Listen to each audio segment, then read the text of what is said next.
ॐ नमो भगवते वासुदेवाय। श्रीविष्णुसहस्रनामस्तोत्रम्। शुक्लाम्बरधरम् विष्णुम् शशिवर्णम् चतुर्भुजम् प्रसन्नवदनम् ध्यायेत् सर्वविघ्नोपशान्तये। यस्य द्विरदवक्त्राद्याः पारिषद्याः परस्मतम् विघ्नम् निघ्नन्ति सततम् विश्वक्सेनम् तमाश्रये। व्यासम् वसिष्ठनप्तारम् शक्ते हि पौत्रमकल्मषम् पराशरात्मजम् वन्दे सुखतातम् तपोनिधिम्। व्यासाय विष्णुरूपाय व्यासरूपाय विष्णवे नमो वै ब्रह्मनिधये वासिष्ठाय नमो नमः। अविकाराय शुद्धाय नित्याय परमात्मने सदैकरूपरूपाय विष्णवे सर्वजिष्णवे। यस्य स्मरणमात्रेण जन्म संसारबन्धनात् विमुच्यते नमस्तस्मै विष्णवे प्रभविष्णवे। ॐ नमो विष्णवे प्रभविष्णवे। श्रीवैशम्पायन उवाच श्रुत्वा धर्मानशेषेण पावनानि च सर्वशः युधिष्ठिरश्चान्तनवम् पुनरेवाभ्यभाषत। युधिष्ठिर उवाच किमेकम् दैवतम् लोके किम् वाप्येकम् परायणम् स्तुवन्तः कम् कमर्चन्तः प्राप्नुयुर्मानवाः शुभम्। को धर्मः सर्वधर्माणाम् भवतः परमो मतः किम् जपन् मुच्यते जन्तुर्जन्म संसार बन्धनात्। श्रीभीष्म उवाच जगत्प्रभुम् देवदेवम् अनन्तम् पुरुषोत्तमम् स्तुवन्नाम सहस्रेण पुरुषः शततोऽधिकः तमेव चार्चयन् नित्यम् भक्त्या पुरुषमव्ययम् ध्यायन् स्तुवन् नमस्यंश्च यजमानस्तमेव च। अनादिनिधनम् विष्णुम् सर्वलोकमहेश्वरम् लोकाध्यक्षम् स्तुवन् नित्यम् सर्वदुःखादिगो भवेत्। ब्रह्मण्यम् सर्वधर्मज्ञम् लोकानाम् कीर्तिवर्धनम् लोकनाथम् महद्भूतम् सर्वभूतभवोद्भवम्। एष मे सर्वधर्माणाम् धर्मोऽधिगतमो मदः यद्भक्त्या पुण्डरीकाक्षम् स्तवैरच्चेन्नरः सदा। परमम् यो महत्तेजः परमम् यो महत्तपः परमम् यो महद्ब्रह्म परमम् यः परायणम्। पवित्राणाम् पवित्रम् यो मङ्गलानाम् च मङ्गलम् दैवतम् देवतानाम् च भूतानाम् यो व्ययः पिता। यतः सर्वाणि भूतानि भवन्त्यादियुगागमे यस्मिंश्च प्रलयम् यान्ति पुनरेव युगक्षये। तस्य लोकप्रधानस्य जगन्नाथस्य भूपते विष्णोर्नाम सहस्रम् मे शृणु पाप भयापहम्। यानि नामानि गौणानि विख्यातानि महात्मनः ऋषिभिः परिगीतानि तानि वक्ष्यामि भूतये। विष्णोर्नाम सहस्रस्य वेदव्यासो महामुनिः छन्दोनुष्टुप् तथा देवो भगवान् देवकी सुतः। अमृतांशोद्भवो बीजम् शक्तिर्देवकी नन्दनः त्रिसामा हृदयम् तस्य स्यान्त्यर्धे विनियुज्यते। विष्णुम् जिष्णुम् महाविष्णुम् प्रभविष्णुम् वजेश्वरम् अनेकरूपदैत्यान्तम् नमामि पुरुषोत्तमम्। न्यासः अस्य श्रीविष्णोर्दिव्यसहस्रनामस्तोत्र महामन्त्रस्य श्रीवेदव्यासो भगवान् ऋषिः अनुष्टुप् छन्दः। श्रीमहाविष्णुः परमात्मा श्रीमन्नारायणो देवता। अमृतांशोद्भवो भानुरिति बीजम् देवकी नन्दनः स्रष्टेति शक्तिः। उद्भवः क्षोभणो देव इति परमो मन्त्रः। शङ्खभृन्नन्दकी चक्रीति कीलकम् शान्यधन्वा गदाधर इत्यस्त्रम् रथाङ्गपाणिरक्षोभ्य इति नेत्रम् त्रिसामा सामगः सामेति कवचम् आनन्दम् परब्रह्मेति योनिः। ऋतुः सुदर्शनः काल इति दिग्बन्धः श्रीविश्वरूप इति ध्यानम्। श्रीमहाविष्णुप्रीत्यर्थे श्रीसहस्रनामजपे विनियोगः। ध्यानम् क्षीरोधन्वत्प्रदेशे शुचिमणिविलसत्सैकते मौक्तिकानाम् मालाक्षुप्तासनस्थः स्फटिकमणिनिभैः मौक्तिकैर्मण्डिताङ्गः। शुभ्रैरभ्रैरदभ्रैरुपरि विरचितैर्मुक्त पीयूषवर्षैः आनन्दीनः पुनीया दरिनलिन गदा शङ्खपाणिर्मुकुन्दः। भूः पादौ यस्य नाभिर्वियदसुरनिलश्चन्द्रसूर्यौ च नेत्रे कर्णावासाः शिरोजोर्मुखमभिदहनो यस्य वास्तेयमब्धिः। अन्तःस्थम् यस्य विश्वम् सुरनरखगो भोगि गन्धर्वदैत्यैः चित्रम् रम्यते तम् त्रिभुवनवपुषम् विष्णुनीशम् नमामि। ॐ नमो भगवते वासुदेवाय। शान्ताकारम् भुजगशयनम् पद्मनाभम् सुरेशम् विश्वाधारम् गगनसदृशम् मेघवर्णम् शुभाङ्गम् लक्ष्मीकान्तम् कमलनयनम् योगिघ्नुज्जानगम्यम् वन्दे विष्णुम् भवभयहरम् सर्वलोकैकनाथम्। मेघश्यामम् पीतकौतेयवासम् श्रीवत्साङ्गम् कौस्तुभोद्भासिताङ्गम् पुण्योपेतम् पुण्डरीकायताक्षम् विष्णुम् वन्दे सर्वलोकैकनाथम्।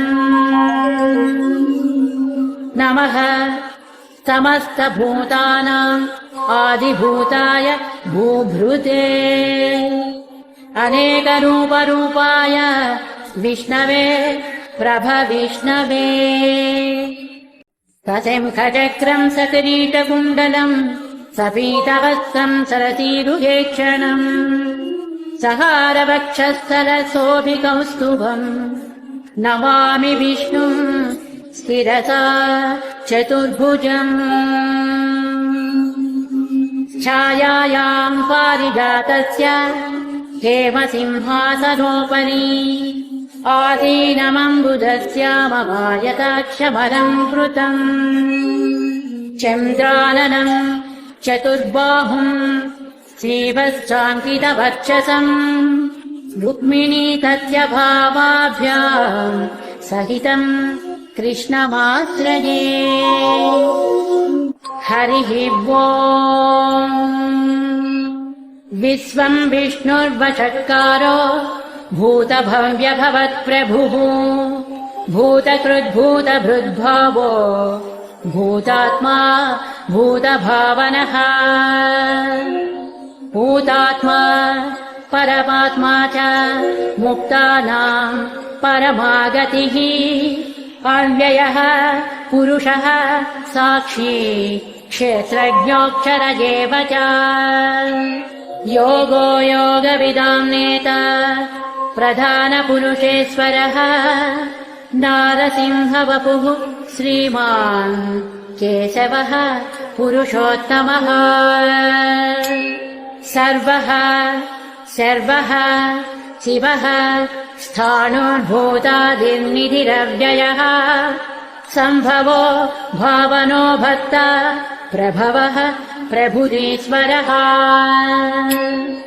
स्वयम्भूः शम्भुरादित्यः पुष्कराक्षो महास्वनः अनादिनिधनो धाता विधाता धातुरुत्तमः अप्रमेयो ऋषिकेशः पद्मनाभो अमरप्रभुः विश्वकर्मा मनुः स्वस्था स्थविष्टः स्थविरो ध्रुवः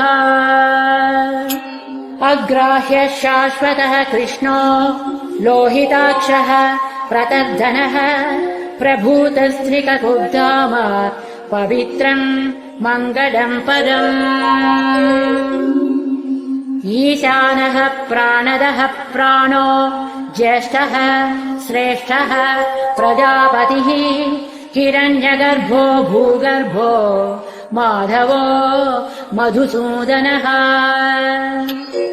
ईश्वरो विक्रमी धन्वी मेधावी विक्रमः क्रमः अनुत्तमो दुरादर्शः कृतज्ञः कृतिरात्मवान् सुरेशः शरणम् शर्मा विश्वरेताः प्रजाभवः अहः संवत्सरो व्याळः प्रत्ययः सर्वदर्शनः अजः सर्वेश्वरः सिद्धः सिद्धिः सर्वादिरच्युतः वृषा कपिरमेयात्मा सर्वयोगविनिस्मृतः वसुर्वसुमनः सत्यः समात्मा संमितः समः अमोघः पुण्डरीकाक्षो वृषकर्मा वृषाकृतिः रुद्रो बहुशिरा बभ्रुर्विश्वयोनिः शुचिस्रवाः अमृतः शाश्वतः स्थाणुः वरारोः महातपाः सर्वगः सर्वविद्वानुर्विश्वक्सेनो जनार्दनः वेदो वेदविदव्यङ्गो वेदाङ्गो वेदवित्कविः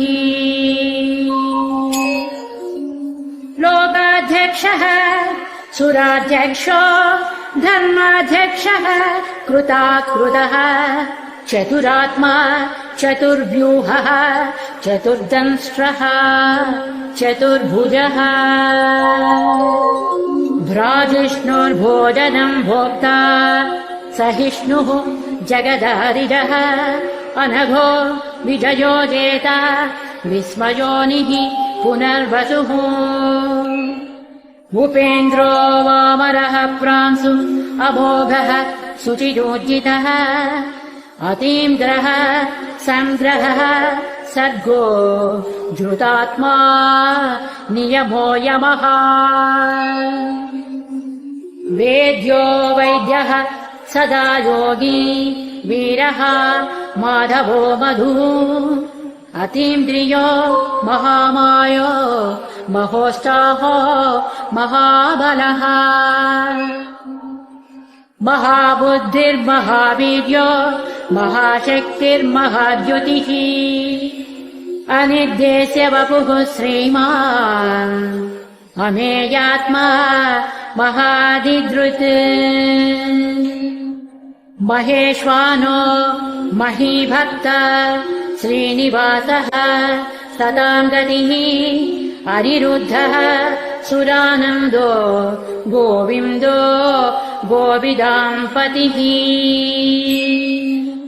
मरीचिर्दमनो हंसः सुपर्णो भुजगोत्तमः हिरण्यनाभः सुतपाः पद्मनाभः प्रजापतिः अमृत्युः सर्वदृक्सिंहः संधाता सन्धिमास्थिरः अजो दुर्मर्शनः शास्ता विश्रुतात्मा सुरारिः गुरुर्गुरुतमो धामः सत्यः सत्यपराक्रमः निमिषो निमिषः स्रग्मि वाचस्पति रुदारधी अग्रणीः ग्रामणीः श्रीमान् न्यायो नेता समीरणः सहस्रमूर्धा विश्वात्मा सहस्राक्षः सहस्रपात् आवर्तनो निवृत्तात्मा संवृतः सम्प्रमर्दनः अहः संवर्तको बह्निः अनिलो धरणीधरः सुप्रसादः प्रसन्नात्मा विश्वदृग्विश्वभुग्विभुः सत्कर्ता सत्कृतः साधुः जह्नुर्नारायणो नरः असंख्येयो प्रमेयात्मा विशिष्टः शिष्टकृच्छुचिः सिद्धार्थः सिद्धसङ्कल्पः सिद्धिदः सिद्धिसाधनः वृषाहि वृषभो विष्णुर्वृषपर्वा वृषोधरः वर्धनो वर्धमानश्च विविक्तः श्रुतिसागरः सुभुजो दुर्धरो वाङ्मी महेन्द्रो वसुधो वसुः नैकरूपो बृहद्रूपः शिविविष्टः प्रकाशनः मोजस्तेजो द्युतिधरः प्रकाशात्मा प्रतापनः बुद्धः स्पष्टाक्षरो मन्त्रः चन्द्रांशुर्भास्करद्युतिः अमृतान्तोद्भवो भानुः शतिबिन्दुः सुरेश्वरः औषधम् जगतः सेतुः सत्यधर्म पराक्रमः भूतभव्यभवन्नाथः पवनः पावनो नलः कामः कामकृत्कान्तः कामः कामप्रदः प्रभुः युगाधिकृद्युगावत्तो नैकभाजो महाजनः अदृश्यो व्यक्तरूपश्च सहस्रजित् अनन्तजित् शिष्टो विशिष्टः शिष्ठेष्टः शिखण्डी नहुषो वृषः क्रोधः क्रोधकृत्कर्ता विश्वबाहुः महीधरः अच्युतः प्रथितः प्राणः प्राणदो वासवानुजः अपां निधिरधिष्ठानम् अप्रमत्तः प्रतिष्ठितः स्कन्दः स्कन्दधरो दुर्यो वरदो वायुवाहनः वासुदेवो बृहद्भानुः आदिदेवः पुरन्दरः अशोकस्तारणस्तारः सूरः सौरिजनेश्वरः अनुकूलः शतावर्तः पद्मी पद्मनिवेक्षणः पद्मनाभो अरविन्दाक्षः पद्मगर्भः शरीरभृत् महर्धिः रुद्धो वृद्धात्मा महाक्षो गरुडध्वजः अतुलः शरभो भीमः समयज्ञो हविर्हरिः सर्वलक्षणलक्षण्यो लक्ष्मीवान् समतिञ्जियः अक्षरो रोहितो मार्गो हेतुर्दामोदरः सः महीधरो महाभागो वेगवान् अमिताशनः उद्भवः क्षोभनो देवः श्रीगर्भः परमेश्वरः करणम् कारणम् कर्ता विकर्ता गहनो गुहः व्यवसायो व्यवस्थानः संस्थानः स्थानगो ध्रुवः परधिः परमस्पष्टः तुष्टः पुष्टः शुभेक्षणः रामो विरामो विरजो मार्गो नेयो नयो नयः वीरः शक्तिमताम् श्रेष्ठो धर्मो धर्मविदुत्तमः वैकुण्ठः पुरुषः प्राणः प्राणदः प्रणवः पृथुः हिरण्यगर्भः शत्रुभ्यो व्याप्तो वायुरधोक्षजः ऋतुः सुदर्शनः कालः परमेष्टि परिग्रहः उग्रः संवत्सरो दक्षो विश्रामो विश्वदक्षिणः विस्तारः स्थावरः स्थाणुः प्रमाणम् बीजमव्ययम् अर्धोऽनर्धो महाकोशो महाभोगो महाधनः अनिर्विण्णः स्थविष्ठो भूः धर्मयूपो महामकः नक्षत्रनेमि नक्षत्री क्षमः क्षामः समीहनः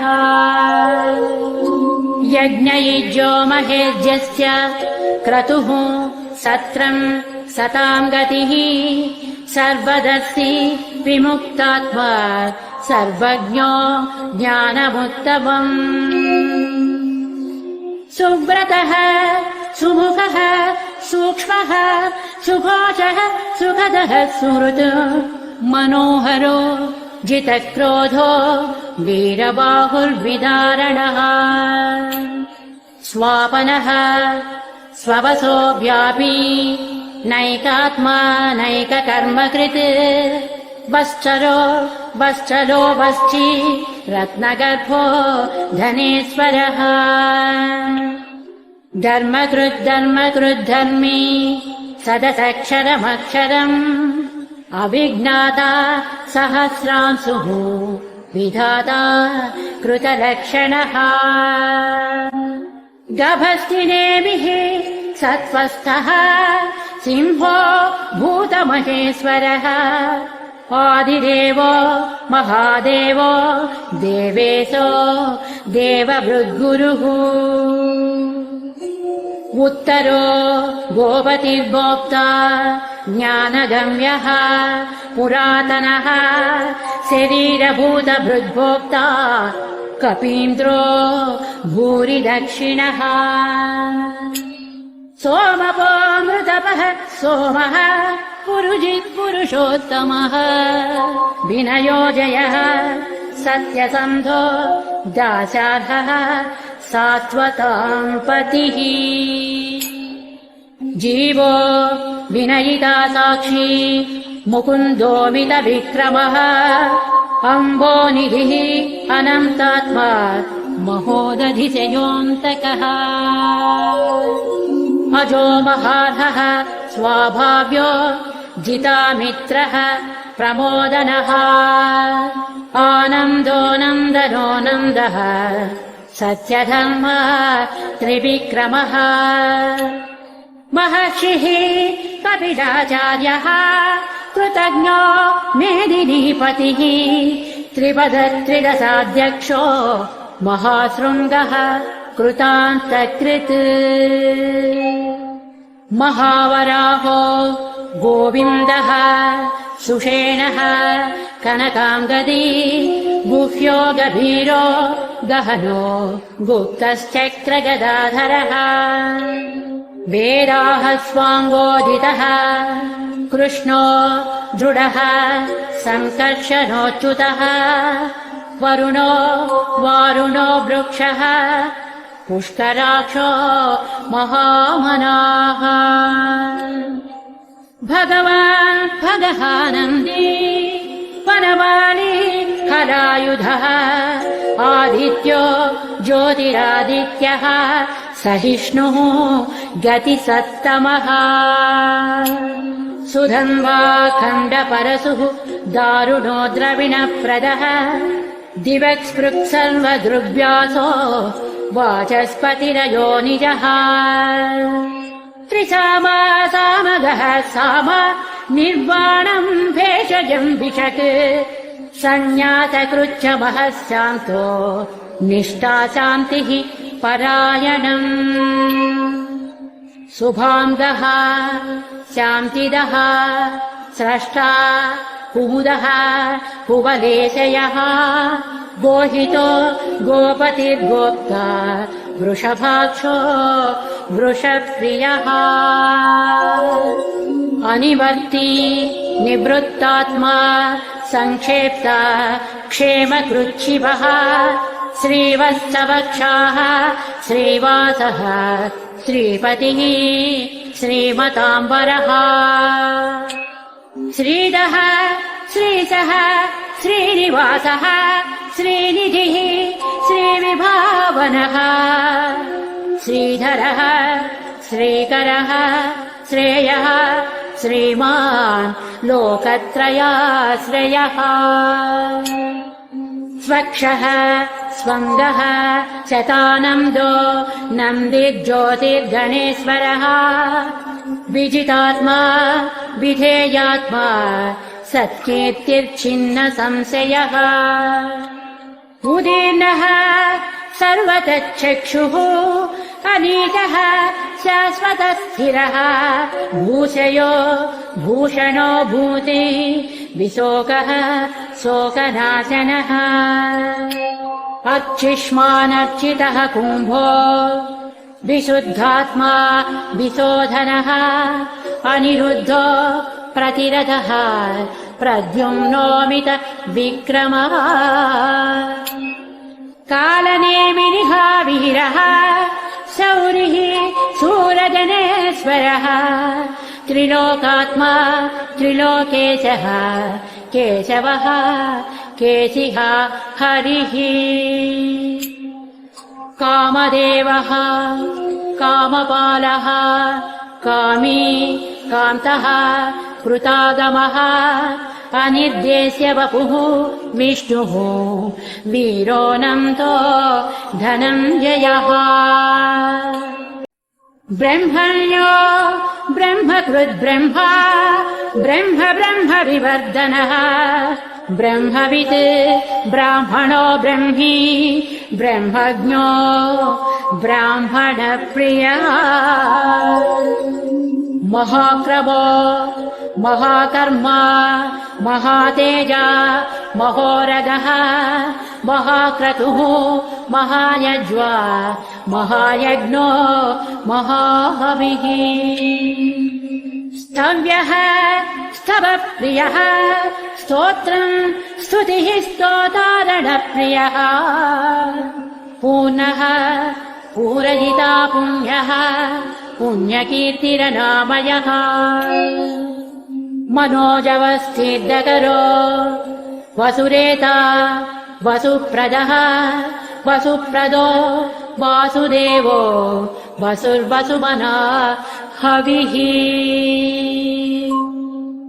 सद्गतिः सत्कृतिः सत्ता सद्भूतिः सत्परायणः शूरसेनो यदुश्रेष्ठः सन्निवासः सुयामुनः भूतावासो वासुदेवः सर्वासु निरयो नरः दर्पः दर्पदो दृप्तो दुर्धरोधा पराजितः विश्वमूर्तिः महामूर्तिः दीप्तमूर्तिरमूर्तिमान् अनेकमूर्तिरव्यक्तः शतमूर्तिः शताननः एकोनैकः स्तवः कः किम् यत्तत्पदमनुत्तमम् लोकबन्धुर्लोकनाथो माधवो भक्तवत्सलः सुवर्णवर्णो हेमाम्बो वराङ्गश्चन्दनाङ्गदी वीरः विषयः शून्यो घृतासीरचलश्चलः अमानीमानदो मान्यो लोकस्वामी त्रिलोकधृक् सुमेधा मेधजो धन्यः सत्यमेधा धराधरः तेजो वृषो द्युतिधरः सर्वशस्त्रभृताम्बरः प्रग्रहो निग्रहो व्यग्रो नैकशृङ्गो गदाग्रजः चतुर्मूर्तिः चतुर्बाहुः चतुर्व्यूहश्चतुर्गतिः चतुरात्मा चतुर्भावः चतुर्वेदविदेकपात् समावर्तो निवृत्तात्मा दुर्जयो दुरतिक्रमः दुर्लभो दुर्गमो दुर्गो दुरावासो दुरारिः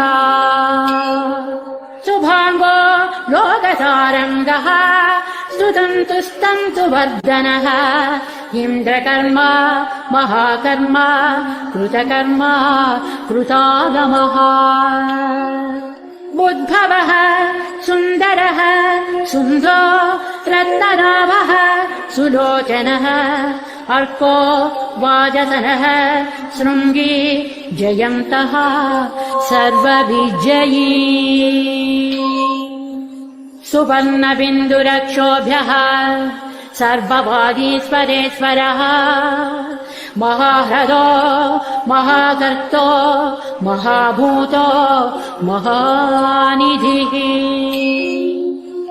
कुमुदः कुन्दरः कुन्दः पर्जन्यः पावनोऽनिलः अमृतांसोऽमृतवपुः सर्वज्ञः सर्वतो मुखः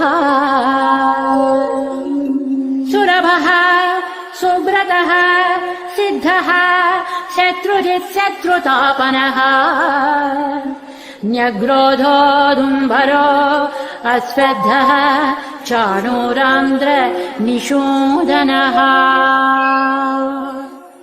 सहस्रार्चिः सप्तजिह्वाः सप्तैधाः सप्तवाहनः अमूर्तिरनघोचिन्त्यो भयकृद्भयनाशनः अणुर्बृहत्तृषः स्थूलो गुणभृन्निर्गुणो महान् अधृतः स्वधृतः स्वास्यः प्राग्वंशो वंशवर्धनः भारभृत्कथितो योगी योगी च सर्वकामदः आश्रमः श्रमणः क्षामः सुपर्णो वायुवाहनः धनुर्धरो धनुर्वेदो दण्डो दमयिता दमः अपराजितः सर्वसहो नियन्ता नियमो यमः सत्यवान् सात्विकः सत्यः सत्यधर्मपरायणः अभिप्रायः प्रियाधोषः प्रियकृत् प्रीतिवर्धनः विहाय च गतिर्ज्योतिः सुरुचिर्हुतभुग्विभुः रविर्विलोचनः सूर्यः सविता रविलोचनः अनन्तो हुतभुग्भोक्ता सुखदो नैकदोऽग्रजः अनिर्भिन्नः सदामर्षि लोकाधिष्ठानमद्भुतः सनः सनातनतमः कपिलः कपिलव्ययः स्वस्तिदः स्वस्तिकृत् स्वस्ति स्वस्तिभुक् स्वस्ति दक्षिणः अरौद्रः कुण्डलीचक्रे विक्रमोचितशासनः शब्दादिगः शब्दसः शिशिरः शर्वरीकरः अक्रूरः पेशलो दक्षो दक्षिणः क्षमिषाम्बरः विद्वत्तमो वीतभयः पुण्यश्रवणकीर्तना उत्तारणो दुष्कृतिः पुण्यो दुःस्वप्ननाशनः वीरः रक्षणः सन्तो जीवनः पर्यवस्थितः अनन्तरूपोऽनन्तश्रेजितमन्योर्भयापहः चतुरस्रो गभीरात्मा विदिशो व्यादिशो दिशः अनादिर्भूर्भुवो लक्ष्मीः सुवीरो रुचिराङ्गदः जनरो जनजन्मादिर्भीमो भीमपराक्रमः आधारनिलयो धाता पुष्पहासः प्रजागरः ऊर्ध्वगः सत्पथाचारः प्राणदः प्रणवः फणः प्रमाणम् प्राणनिलयः प्राणभृत् प्राणजीवनः तत्त्वम् तत्त्वविदेकात्मा जन्म मृत्युजरातिगः भूर्भुवः स्वस्तरुस्तारः सविता प्रपितामहः यज्ञो यज्ञपतिर्यज्वा यज्ञाङ्गो यज्ञवाहनः यज्ञभृत् यज्ञकृत् यज्ञी यज्ञभुत् यज्ञसाधनः यज्ञान्तकृत् यज्ञगुह्य मन्नमन्नाद एव च आत्मयोनिः स्वयं जातो वैखानः सामगायनः देवकीनन्दनः स्रष्टा क्षितीशः पापनाशनः शङ्खभृङ्नन्दकी चक्री शाङ्गधन्वा गदाधरः रथाङ्गपाणिरक्षोभ्यः सर्वप्रहरणायुधः श्री सर्वप्रहरणायुध ॐ नमः इति वनमाली गरी सारङ्गी शङ्खी चक्री च नन्दकी श्रीमान् नारायणो विष्णुः वासुदेवोऽभिरक्षतु। फलश्रुतिः इतीदम् कीर्तनीयस्य केशवस्य महात्मनः नाम्नाम् सहस्रम् दिव्यानाम् अशेषेण प्रकीर्तितम् य इदम् शृणुयान् नित्यम् यच्छापि परिकीर्तयेत् नाशुभम् प्राप्नुयात् किञ्चित् सोमुद्रेक च मानवः वेदान्तगो ब्राह्मणः स्यात् क्षत्रियो विजयी भवेत् वैश्यो धनसमृद्धः स्यात् शूद्रः सुखमवाप्नुयात् धर्मार्थी प्राप्नुयात् धर्मः अर्थार्थी च अर्थमाप्नुयात् कामानवाप्नुयात् कामी प्रजार्थी चाप्नुयात् प्रजाम् भक्तिमान्यः शतोत्थाय शुचिसद्गतमानसः सहस्रम् वासुदेवस्य नाम्नामेतत् प्रकीर्तयेत् यशः प्राप्नोति विपुलम् याति प्राधान्यमेव च अचलाम् श्रियमाप्नोति श्रेयः प्राप्नोत्यनुत्तमम् न भयम् क्वचिदाप्नोति वीर्यम् तेजश्च विन्दति भवत्यरोगो द्युतिमान् बलरूपगुणान्वितः रोगात्तो मुच्यते रोगात् बद्धो मुच्येत बन्धनात् भयान्मुच्येत भीतस्तु मुच्येतापन्नमापदः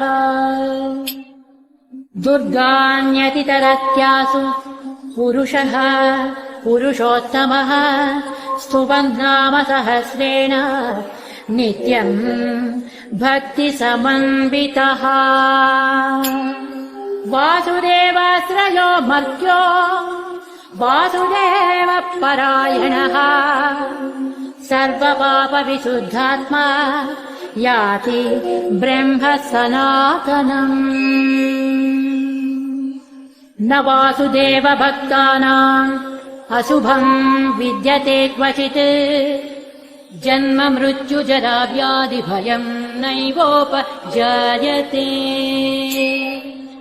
इमम् स्तवमधीयानः श्रद्धा भक्ति समन्वितः युज्येतात्मः सुखक्षान्ति श्रीधृति स्मृति कीर्तिभिः न क्रोधो न च माश्चर्यम् न लोभो नाशुभामतिः भवन्ति कृतपुण्यानाम् भक्तानाम् पुरुषोत्तमे जौसच्चन्द्रातनक्षत्रा खम् दिशो भूर्महो दधिः वासुदेवस्य वीर्येण विधृतानि महात्मनः ससुरासुरगन्धर्वम् जगद्वसे वर्ततेदम् कृष्णस्य सचराचरम्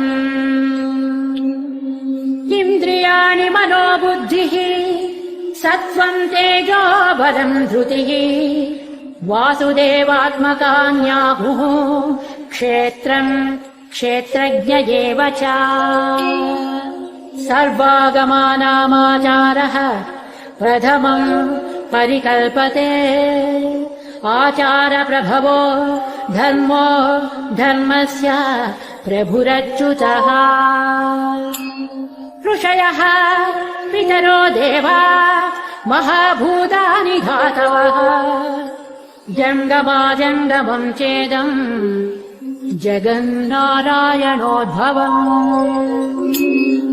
योगो ज्ञानम् तथा साङ्ख्यम् विद्याः शिल्पादिकर्म च वेदाः शास्त्राणि विज्ञानमेतत् सर्वम् जनार्दनात् एको विष्णुर्महद्भूतम् पृथग्भूतान्यनेकशः त्रीन् लोकान् व्याप्य भूतात्मा भुङ्क्ते विश्वभुगां व्ययः इमं स्तवं भगवतो विष्णोर्व्यासेन कीर्तितम् पठेद्य इच्छेत् पुरुषः श्रेयः प्राप्तुम् सुखानि च। विश्वेश्वरमजम् देवम् जगतः प्रभुमव्ययम् भजन्ति ये पुष्कराक्षम् न ते यान्ति पराभवम् न ते यान्ति पराभवम् नम इति। अर्जुनोवाच पद्मपत्र विशालाक्ष पद्मनाभसुरोत्तमा भक्तानामनुरक्तानाम् त्राता भव जनार्दन।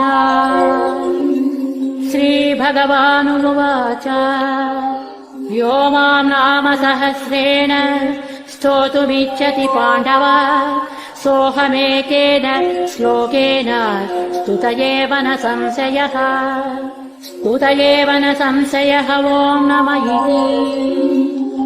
व्यास उवाच वासदाद्वासुदेवस्य वासितम् भुवनत्रयम् सर्वभूतनिवासोऽसि वासुदेव नमोऽस्तु ते। श्रीवासुदेव नमोऽस्तु ॐ नम इति। पार्वत्युवाच केनोपायेन लघुना विष्णो नाम सहस्रकम् पठ्यते पण्डितैर्नित्यम् श्रोतुमिच्छाम्यहम् प्रभो। ईश्वर उवाच श्रीराम राम रामेति रमे रामे मनोरमे सहस्रनाम तत्तुल्यम् राम नाम वरानने। श्रीराम नाम वरानन ॐ नम इति। ब्रह्मोवाच नमोऽस्त्वनन्ताय सहस्रमूर्तये सहस्रपादाक्षि शिरोरुबाहवे सहस्रनाम्ने पुरुषाय शाश्वते सहस्रकोटि युगधारिणे नमः। सहस्रकोटि युगधारिण ॐ नम इति। संजय उवाच यत्र योगीश्वरः कृष्णो यत्र पार्थो धनुर्धरः तत्र श्रीर्विजयो भूतिर्ध्रुवा नीतिर्मतिर्मम। श्रीभगवानुवाच अनन्याश्चिन्तयन्तो माम् ये जनाः पर्युपासते तेषाम् नित्याभियुक्तानाम् योगक्षेमम् वहाम्यहम्। परित्राणाय साधूनाम् विनाशाय च दुष्कृताम् धर्म संस्थापनार्थाय सम्भवामि युगे युगे। आर्ता विषण्णाः शिथिलाश्च भीता घोरेषु च व्याधिषु वर्तमानाः संकीर्त्य नारायण शब्दमात्रम् विमुक्तदुःखा सुखिनो भवन्तु। कायेन वाचा मनसेन्द्रियर्वा बुद्ध्यात्मना वा प्रकृते स्वभावात् करोमि यद्यत् सकलम् परस्मै नारायणायेति समर्पयामि।